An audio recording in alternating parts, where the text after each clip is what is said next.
अल्हम्दुलिल्लाह वस्सलातु वस्सलामु अला रसूलिल्लाह। मैयत को गुस्ल से पहले वज़ू करवाना मसनून है। सवाल किया गया है कि मैयत को गुस्ल देने से पहले ऐसे ही वज़ू करवाया जाएगा जैसे ज़िंदा शख्स वज़ू करता है। अल-जवाब बिऔनिल्लाहि सुब्हानहु व तआला। सुन्नत यह है कि मैयत को उसी तरह वज़ू करवाया जाए जैसे वो नमाज के लिए वज़ू करता है। इसकी दलील सैयदा उम्मे अतिया रज़ियल्लाहु अन्हा की रिवायत है कि नबी अलैहिस्सलातु वस्सलाम ने उन्हें अपनी साहिबजादी को गुस्ल देने के लिए हुक्म दिया था कि मैयत की दाईं जानिब से गुस्ल देना शुरू करें और पहले वज़ू वाले आज़ा से आगाज़ करें। इस हदीस को इमाम बुखारी हदीस नंबर 1255 और मुस्लिम हदीस नंबर 939 ने रिवायत किया है। इमाम नववी रहमहुल्लाह कहते हैं, इस हदीस में मैयत को वज़ू करवाना मुस्तहब करार दिया गया है और यही हमारा इमाम मालिक और जमहूर का मौक़िफ़ है, जबकि इमाम अबू हनीफ़ा कहते हैं कि मैयत को वज़ू करवाना मुस्तहब नहीं है। हमारे यहाँ मैयत को गुस्ल देने से पहले वज़ू होगा जैसे गुस्ल जनाबत में होता है।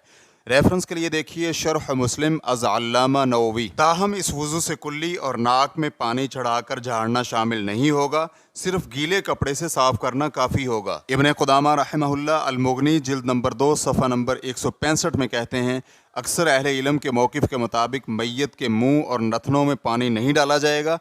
यही मौक़िफ़ सईद बिन जुबैर, नख़ई, सौरी और अबू हनीफ़ा रहमहुल्लाह का है, इसलिए कि मुंह और नाक में पानी डालने से आयन मुमकिन है कि पानी मैदे तक चला जाए और उसे निकालने के लिए मुसला करना पड़े, और मुमकिन है कि अंदर जाने वाला पानी कफन में निकल जाए। इसी तरह शेख इब्न उसैमीन रहमहुल्लाह कहते हैं, इसलिए कि ज़िंदा शख्स अगर मुंह में पानी डालकर उसे हरकत दे तो वो कुल्ली कर देता है और पानी बाहर निकल जाता है, लेकिन अगर मैयत के मुंह में पानी डाला तो पानी पेट की तरफ चला जाएगा।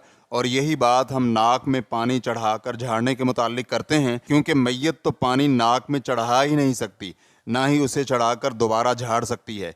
इसलिए हम कहेंगे कि मैयत के मुंह और नाक में पानी न डाला जाए। रेफरेंस के लिए देखिए अशरहुल मुमतिअ जिल्द नंबर 5 सफ़ा नंबर 131।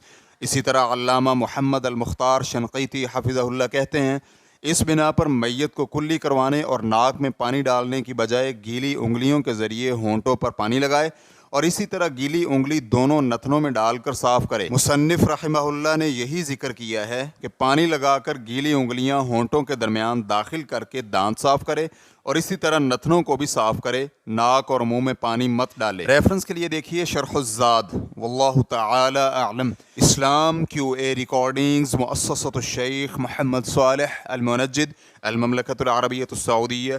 फ़तवा नंबर 153720। वस्सलामु अलैकुम व रहमतुल्लाहि व बरकातुहू।